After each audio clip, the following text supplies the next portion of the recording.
بسم اللہ الرحمن الرحیم وَلَقَدْ ذَرَأْنَا لِجَهَنَّمَ كَثِيرًا مِنَ الْجِنِّ وَالْإِنسِ اور بے شک ہم نے جہنم کے لیے ہی پیدا کیے ہیں اکثر جن اور انسان. اللہم لا تجعلنا منہم اللہم اجرنا من النار.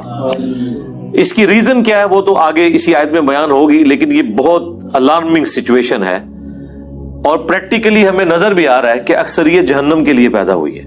لهم قلوب لا يفقهون بها ولهم أعين لا يبصرون بها ولهم آذان لا يسمعون بها أولئك كالأنعام بل هم أضل أولئك هم الغافلون. ان کو ہم نے دل دیے تھے، عقل دی تھی، لیکن انہوں نے کبھی وہ عقل استعمال ہی نہیں کی. یعنی یہ جو میں ابھی آپ کو آدھے گھنٹے سے ابھار رہا ہوں، وہ عقل جو دی ہوئی ہے نا اللہ نے، اس کے ذریعے میں نے آپ کو ٹریگر کروایا. بس میں نے اپنا کام کر دیا، آپ کا بھی کام ہو گیا. اب آپ نے خود ہی جہنم کمانی ہے تو کمانی ہے. پتہ چل گیا کہ معاملہ بڑا ڈٹ ہے، بڑا خطرناک ہے، بلکہ خطرے ناک ہے. اور ہم نے ان کو آنکھیں دی تھی، لیکن وہ آنکھوں سے دیکھنے کا سا دیکھنا نہیں دیکھتے. یعنی کہتے ہیں عقل مند وہ ہے جو دوسرے کی غلطیوں سے سبق سیکھ لے.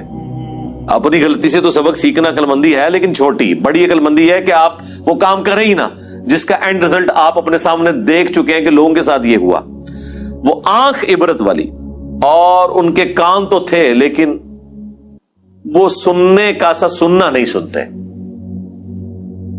یعنی انہوں نے اپنی عقل کو، اپنی آنکھوں کو، اپنی بصارت کو،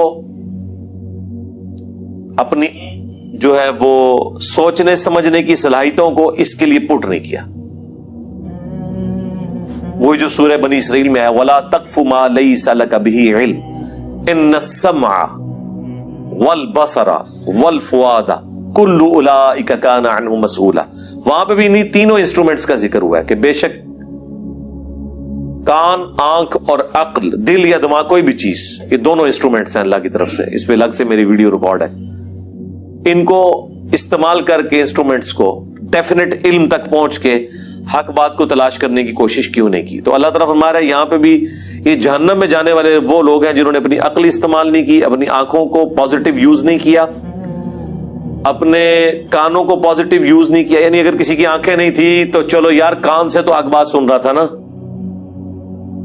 وہ جس کی عقل نہیں ہے اس سے تو اللہ تعالیٰ نے اٹھا لیا سب کچھ. بخاری میں حدیث ہے نا، تعلیقاً مولا علی کا قول ہے، پوری سند جو ہے مسند احمد میں، سنن ابن ماجہ کے اندر موجود ہے کہ 3 لوگوں سے اللہ تعالیٰ نے قلم اٹھا لیا ہے: سویا ہوا شخص، مجنون، پاگل اور نابالغ. تو جس کی عقل نہیں ہے اس سے تو اٹھا ہوا ہے ٹیسٹ.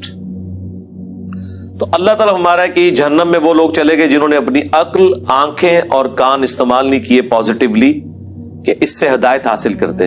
یہ تو چوپایوں کی مانند ہے، بلکہ چوپایوں سے، جانوروں سے بھی گئے گزرے وہ لوگ ہیں جو اپنی عقل کو استعمال نہیں کرتے. اور یہاں کیا کہتے ہیں جی؟ عشق دے چلے نمبر لے گئے، عقل والے انجے ہی عمرہ گالیاں. عقل والے جو ہیں وہ ناکام ہو گئے، عشق والے نمبر لے گئے. یہ عشق اور عقل کا مقابلہ آپ کیوں کرواتے ہیں؟ وہ عشق نہیں ہوتا، وہ جذباتیت ہوتی ہے. محبت تو ہوتی ہی عقل کی بنیاد کے اوپر ہے. جذبات کی بنیاد پہ جو محبت آپ کلیم کرتے ہیں وہ دیر پا نہیں ہوتی ہے، فوراً ختم ہو جاتی ہے، وہ کنوکشن والی نہیں ہوتی. لیکن جو عقل کی بنیاد پہ کسی سے آپ محبت کرتے ہیں وہ کنوکشن والی ہوتی ہے، سٹیبل ہوتی ہے. عقل ایک ایسی چیز ہے جس کے ذریعے آپ اس محبت کو ارن کر سکتے ہیں. نبی صلی اللہ علیہ وآلہ وسلم کی، صحابہ اور اہل بیت کی محبت ہمارے ایمان کا حصہ ہے، لیکن یہ ہمارے خون میں شامل نہیں ہے.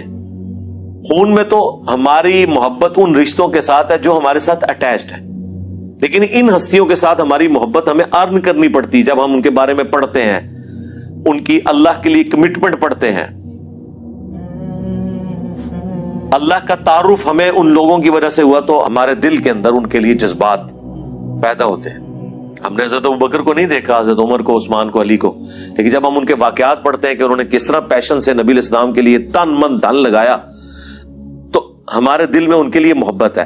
کیا وہ محبت اس وجہ سے ہے کہ وہ بڑے خوبصورت ہوں گے؟ ہو سکتا ہے آپ کو مایوسی ہو, آپ نے جو محبت کا اور خوبصورتی کا کرائٹیریا بنایا ہوا ہے اس میں وہ پورے نہ اترے. ہم بغیر دیکھے ان سے محبت کرتے ہیں ان کے اعمال کی وجہ سے. تو سرکار اللہ کا بھی یہی کرائٹیریا ہے. صحیح مسلم کی حدیث ہے, اللہ تمہاری شکلوں اور مال کو نہیں دیکھتا, دلوں اور اعمال کو دیکھتا. شکل کو کیوں دیکھے گا؟ شکل تو ہم نے خود بنائی نہیں اپنی. تو اللہ کسی کی شکل پہ کیسے فیصلہ کرے گا؟ جو بنائی اس نے خود ہوئی ہے.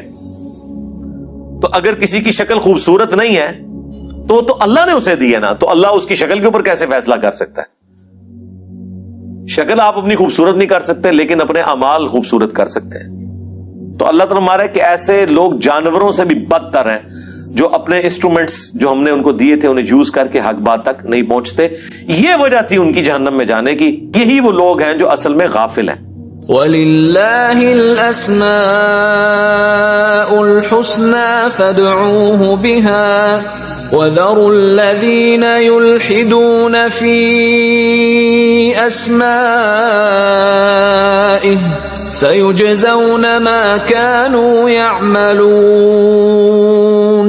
اور اللہ ہی کے لیے ہیں تمام اچھے نام, بس اسے اس کے ناموں کے ساتھ پکارو. اللہ کے ناموں کے ذریعے اس کی طرف متوجہ ہو رہے ہیں. ہر کام کے آغاز میں آپ کو سکھا دیا گیا بسم اللہ الرحمن الرحیم, تو اللہ کو یہ پسند ہے. اور چھوڑ دو جو کج روی کرتے ہیں اللہ کے ناموں کے ساتھ. اب یہ مشرکین عرب جو ہیں رحمان نام سے بڑا چڑھتے تھے, تو پھر اللہ نے سورہ بنی اسرائیل میں کہا کہ اللہ کو چاہے اللہ کہہ کر پکارو چاہے رحمان کہہ کر, تمام اچھے نام اس کے ہیں.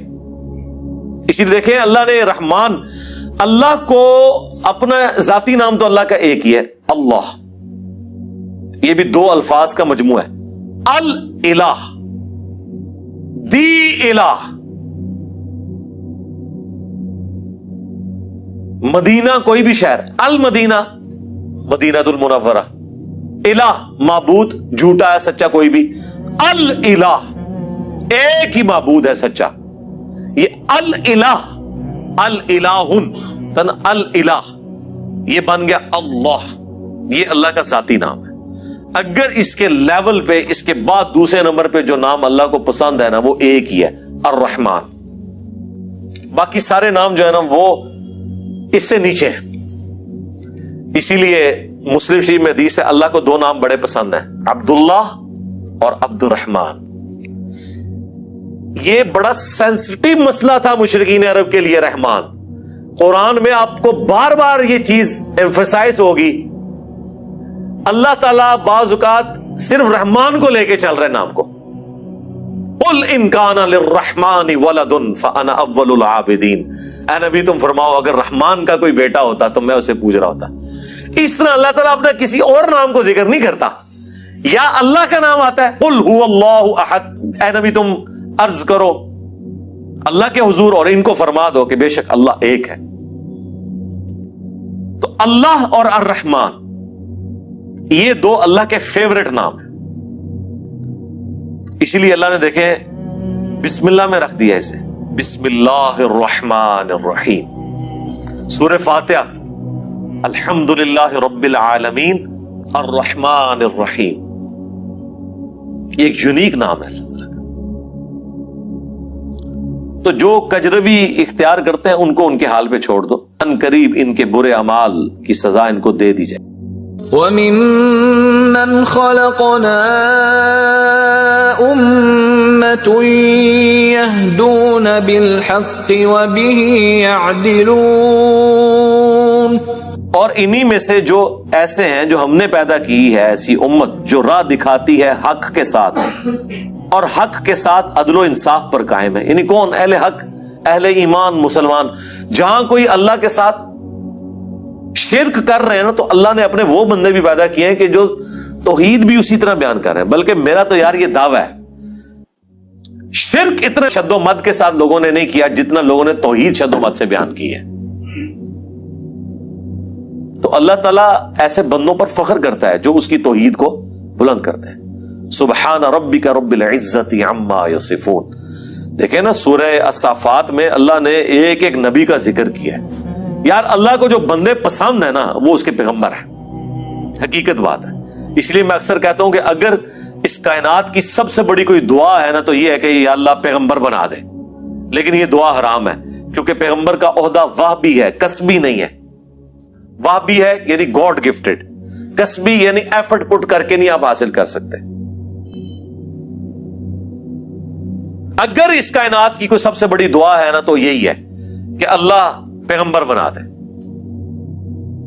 تو یہ تو پاسبل نہیں. تو اس کے بعد دوسری دعا یہ ہے کہ ہمیں قیامت میں اور جنت میں انبیاء کا پڑوس نصیب فرما, آمین. اس سے بڑی کوئی دعا ہو ہی نہیں سکتی. تو اللہ کو اپنے پیغمبر اتنے پسند ہیں, اللہ تعالی اتنی تعریف کر رہا ہے ابراہیم کی کہ وہ اللہ تعالی کے لیے بس ابراہیم ہی ہے انسانیت میں, اس طرح ذکر ہے. اللہ تعالیٰ کیا فرماتا ہے, ابراہیم جس نے ہم سے وفا کی, سورہ النجم میں. سورۃ البقرہ میں اللہ تعالیٰ فرماتا ہے جب جب آزمایا ابراہیم کو اس کے رب نے تب تب وہ کامیاب ہوا. پھر سورہ الصافات میں تو بڑی قربانی کا ذکر ہے کہ بیٹے کی قربانی مانگ لی. پھر اللہ نے کہا کہ سلام علی ابراہیم, سلامتی ہو ابراہیم کے اوپر. یوں ہی ہم جزا دیا کرتے ہیں اپنے نیکوکار بندوں کو. ہم نے اس کی قربانی کو انسانیت میں ہمیشہ کے لیے زندہ کر دیا. آج امت محمدیہ ہے لیکن قربانی کو کہتی ہے سنت ابراہیمی, حج کو کہتی ہے سنت ابراہیمی, اسلام کو کہتی ہے دین ابراہیمی. ملت ابیکم ابراہیم ہوا سماکم المسلمین من قبل وفی ھذا. یار چھوڑ دے, سب سے بڑی بات رسول اللہ, قل اننی ہدانی ربی الی صراط مستقیم. اے نبی تم فرماؤ مجھے تو میرے رب نے سیدھا راستہ دکھا دیا. دینا قیما ملت ابراہیم حنیفا, دین جو کہ قائم ہے ابراہیم کی ملت پہ جو سب سے ٹوٹ کر ایک اللہ کے ہو گئے تھے. وما کان من المشرکین, وہ مشرک نہیں تھے. پھر سورہ نحل میں اللہ نے فرمایا ابراہیم اکیلے پوری امت ہے, اکیلا پوری امت. یعنی کوانٹٹی کوئی اللہ کے نزدیک اہم نہیں, کوالٹی. بندہ کہتا ہے کہ پتہ نہیں ابراہیم نے کتنے 90 لاکھ کلمہ پڑھایا ہوئے گا. ہاں آیا نا داڑ تلے, دسو 90 بھی بندے نہ پورے کر سکتے. قرآن میں آیا ایک لوط ایمان لایا ابراہیم پہ, یا چند ان کے گھر والے جو بیوی بچے تھے, دیٹس آل. 10 کی گنتی بھی پوری نہیں ہوتی. اس لیے اللہ نے کہا ابراہیم پوری امت ہے. اللہ کے نزدیک ابراہیم علیہ السلام کی کتنی اہمیت ہے. تو سورہ الصافات میں اللہ نے ابراہیم کی قربانیوں کا ذکر کیا, نوح علیہ السلام کی کہا سلام علی نوح فی العالمین. ٹھیک ہے, موسیٰ اور ہارون کا ذکر کیا, سلام علی موسیٰ و ہارون. ٹھیک ہے, اور پھر اللہ تعالیٰ نے اینڈ پہ جا کے کنکلوڈ کیا سورہ الصافات میں تمام انبیاء پہ الگ الگ ذکر کر کے ان پہ سلامتیاں بھیج کے اینڈ پہ اللہ نے کہا سبحان ربک رب العزت عما یصفون. تیرا رب پاک ہے ہر اس شرک کی برائی سے جو لوگ اس کی طرف منسوب کرتے ہیں. کسی کو یہ ٹینشن نہ ہو جائے کہ اگر اللہ کے ساتھ کوئی شرک کرتا ہے یا اللہ کے لیے برے نام رکھتا ہے یا مخلوقات میں سے کسی کو اللہ کے برابر ٹھہراتا ہے تو اللہ کو کوئی ٹینشن ہو گئی ہے. نو, سبحان ربک رب العزہ, بے شک تیرا رب جو عزت والا ہے, پاک ہے, بلند ہے اس شرک سے جو لوگ اس کی طرف منسوب کرتے ہیں. وَسَلَامٌ عَلَى الْمُرْسَلِينَ. اس کے اندر پتہ کیا درد ہے, اللہ کہتا ہے ہمارے لیے تو ہمارے پیغمبر ہی کافی ہیں, سلامتی ہو ہمارے پیغمبروں پر. انہوں نے ایسا حق ہمارا ادا کیا کہ پوری انسانیت گمراہ بھی ہو جائے نا ہمیں کوئی پرواہ نہیں ہے. ہمارے جو سچے بندے تھے ابراہیم, موسیٰ, عیسیٰ, نوح, آدم, محمد رسول اللہ صلی اللہ علیہ وآلہ وسلم, ان پر سلامتی ہو. والحمدللہ رب العالمین. اور تمام تعریفیں پھر اللہ کے لیے. اس لیے میں نے درود شریف پہ جو لیکچر دیا تھا نا اس میں میں نے کہا تھا کہ سب سے بیسٹ درود وہ قرآن کے اندر آ گیا, سبحان ربک رب العزت عما یصفون. وسلام علی المرسلین والحمد للہ رب العالمین۔ آپ کو مزے کی بات بتاؤں، یہ جو حدیث ہے نا بخاری مسلم کی کہ نبی علیہ السلام فرض نماز کے بعد پڑھتے تھے لا الہ الا اللہ وحدہ لا شریک لہ لہ الملک ولہ الحمد وہو علی کل شیء قدیر اللہم لا مانع لما اعطیت ولا معطی لما منعت ولا ينفع ذا الجد منک الجد۔ بخاری مسلم میں تو اتنی یہ دعا آتی ہے۔ جو حضرت معاویہ نے خط لکھا تھا تو مغیرہ ابن شعبہ نے یہ وظیفہ بتایا تھا ان کو کہ اللہ کے نبی فرض کی نماز کے بعد یہ پڑھا کرتے تھے۔ لیکن ترمذی میں جب یہ حدیث آتی ہے نا، اس کے ساتھ یہ الفاظ بھی ہیں کہ اس کے بعد حضور پڑھتے تھے سبحان ربک رب العزت عما یصفون وسلام علی المرسلین والحمد للہ رب العالمین۔ یہ قرآن کی جناب فیورٹ ترین آیات ہیں۔ مجھے آج بھی یاد ہے، میں 2007 میں حج کیا تو 2007 کے اندر 2 حج آئے تھے، ایک جنوری کے مہینے میں اور ایک دسمبر میں، 18 دسمبر کو آیا تھا۔ تو وہ 18 دسمبر والا جو حج تھا نا وہ میں نے کیا تھا۔ تو میدان عرفات میں اس ٹائم تو ظاہر ہے ہم نئے خود ابھی رائے حق کے مسافر تھے، ابھی تو پتہ ہی نہیں تھا کہ اللہ نے کتنا بڑا کام لینا ہے۔ میں تو ابھی کوئی ویڈیو ریکارڈنگز بھی شروع نہیں کی تھی۔ تو میدان عرفات میں مجھے آج بھی یاد ہے، میں جب دعائیں کر رہا تھا نا تو مجھے ایک چیز جو میرے دل میں غم کے طور پہ تھی کہ دنیا کتنی شرک میں ڈوبی ہوئی ہے، اور پیغمبر دنیا میں آتے ہیں، کوشش کرتے ہیں، ایفرٹ پٹ کر کے چلے جاتے ہیں، لیکن پھر بھی ہدایت جن کی نصیب میں وہ حاصل کرتے ہیں جو ایفرٹ پٹ کر رہے ہوتے ہیں۔ تو اللہ تعالیٰ نے اتنی بڑی کائنات بنائی، اتنی مخلوقات پیدا کی، لیکن اینڈ رزلٹ یہ نکلا ہے۔ دنیاوی طور پہ تو ہم اسے ناکامی سمجھ رہے ہیں نا کہ اتنے بندے پیدا کیے ہیں تو وچوں جڑے کم دے بندے نے وہ چند ہی کی نکلے نے، باقی تو سارے فارغ ہو گئے۔ ٹھیک ہے، تو اب دنیاوی اعتبار سے تو ہم شاید اسے کریٹر کی کمزوری سمجھ رہے ہیں، لیکن اللہ تو بے پرواہ ہے، اللہ کو تو کوئی فرق نہیں پڑتا، سارے جہنم میں چلے جائیں، سارے جنت میں چلے جائیں، اللہ کو کوئی پرواہ نہیں ہے۔ تو اس کے اوپر میں بہت زیادہ ایمفسائز کر رہا تھا اور میں بڑا پریشان تھا۔ تو اس وقت اچانک جو ہے نا اللہ تعالیٰ انسان کو چیز یاد دلواتا ہے نا، تو مجھے اللہ تعالیٰ نے میرے دماغ میں یا میرے دل میں یہ چیز ڈالی کہ سبحان ربک رب العزت عما یصفون، تمہارا رب پاک ہے جو عزت والا ہے ہر اس شخص کی برائی سے جو اس کے ساتھ شرک کو منسوب کرتا ہے۔ وسلام علی المرسلین، رسول ہی کافی ہیں۔ ویسے تو اللہ رسولوں کی عبادت کا بھی محتاج نہیں ہے، لیکن اگر اللہ تعالیٰ نے مخلوقات میں پیدا کیا ہے تو وہ رسولوں نے ایسا بیسٹ پرفارم کیا ہے کہ اللہ کہتا ہے ہمارے رسول ہمیں کافی ہیں۔ والحمد للہ رب العالمین، تعریفیں تو ساری اللہ کے لیے۔ تو میں نے پھر اس وظیفے کو ہمیشہ حرز جان بنا کے رکھا ہے۔ میں ہمیشہ کوشش کرتا ہوں کہ میں اپنی ہر نماز کی پہلی رکعت میں یہ سورہ فاتحہ کے بعد پڑھوں، سبحان ربک رب العزت عما یصفون وسلام علی المرسلین والحمد للہ رب العالمین۔ میں نہیں سمجھتا کہ اس سے بیسٹ الفاظ میں آپ اپنے رب کی طرف رجوع لا سکتے ہیں۔ ساری گمراہیاں، سارے شرک اللہ کو کوئی نقصان نہیں پہنچا سکتے۔ سبحان ربک رب العزت عما یصفون۔ اور اللہ کے بعد اگر کوئی حقدار ہے نا کہ اس کا شکر ادا کیا جائے تو وہ اللہ کے پیغمبر ہیں، جنہوں نے کمٹمنٹ کے ساتھ اللہ کی مخلوق تک اپنا پیغام پہنچایا، اور وہ اللہ نے اس میں ایڈ کر دیا وسلام علی المرسلین، سلام ہو رسولوں کے اوپر، والحمد للہ رب العالمین۔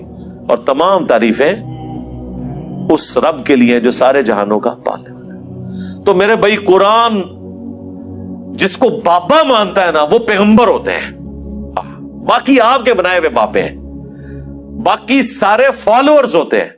قرآن کی ڈاکٹرن میں امام وقت کا پیغمبر، قرآن کی ڈاکٹرن میں اللہ کا نمائندہ وقت کا پیغمبر۔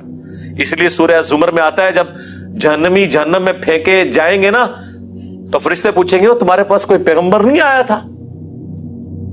وہ کہتے ہیں آیا تو تھا لیکن ہم نے جھٹلایا۔ حالانکہ پیغمبر تو صرف ان کے پاس آیا ہوتا ہے جن کے سامنے ہوتا ہے، جب ہم سے پوچھا جا رہا ہوگا کہ آپ کے پاس کوئی پیغمبر آیا تھا, ہم کہیں گے کہ آیا تھا, تو ہماری موجودگی میں تو نہیں آیا. اللہ جس کو امام ڈکلیئر کیے ہوئے وہ وقت کا پیغمبر ہوتا ہے, چاہے آپ نے اسے دیکھا ہے یا نہیں دیکھا, آپ اس کی زندگی میں ہیں یا نہیں ہیں. آپ کے لیے جس کو اللہ نے پیغمبر بنایا نا, اللہ نے آپ کو اس کے ریفرنس سے, اور یہی قرآن میں ہے کہ ہر شخص کو اس کے امام کے ساتھ اٹھایا جائے گا. ٹھیک ہے جی, اللہ تعالیٰ سے دعا ہے جو حق بات میں نے کہی ہمارے دلوں میں راسخ فرمائے, جو کوئی غلط بات میرے منہ سے نکل گئی اللہ تعالیٰ دھو ڈالے, معاف فرما دے, قرآن و سنت کی تعلیمات پر عمل کر کے دوسرے بھائیوں تک پہنچانے کی توفیق عطا فرمائے. سبحانک اللہم و بحمدک, اشہد ان لا الہ الا انت, استغفرک و اتوب الیک, وما علینا الا البلاغ المبین. جزاکم اللہ خیرا.